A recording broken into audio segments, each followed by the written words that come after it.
তোরা কি মাছ ভাজা খাবি নাকি রান্না করব তরকারি? মাছ ভাজা খাবো। ভাজা? এখানে দুইটা হ্যাঁ। আছে? আর আমি রান্না খাবো। তুই আবার রান্না খাবি?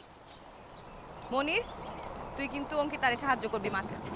আমি কি আপা সাহায্য করার মতো ছেলে নাকি আপা? যে জায়গায় খাই ওই জায়গায় খালটা রেখে চলে আসি। আয় আগা।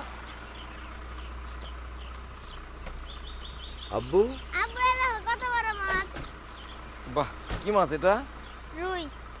শপথ থেকে আসলাম। কি খবর তোমাদের? ভালো। আসো পরিচয় করাই দিই। ইনি আমাদের মোহগঞ্জেরই এনো, অনেক বড় অফিসার কিন্তু। জি, ওনাকে চিনি আমরা। কেমন আছেন ম্যাডাম? আমি ভালো আছি, তোমরা কেমন আছো? ভালো।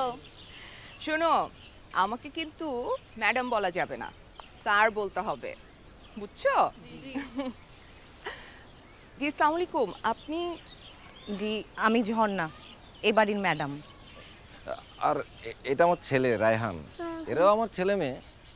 ওই যে আমাদের একটা সংগঠন আছে না, মোটা। জি জি, মৌচাক সম্পর্কে সবাই জানে। তোমরা কিন্তু খুব ভালো একজন মেন্টর পেয়েছো। ওনাকে কাছে পেয়ে আমরা ভীষণ খুশি। চলেন না এক কাপ চা খাই।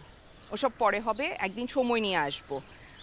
ম্যাডাম, আজকে আসি তাহলে। একদিন পরিষদে আসার দাওয়াত থাকলো। চেয়ারম্যান সাহেবের অফিসের ঠিক পাশেই কিন্তু আমার অফিস। আসবেন। আসসালামু আলাইকুম। তোমরা ভালো থেকো, আসি। আসসালামু আলাইকুম। মনির ধর এটা।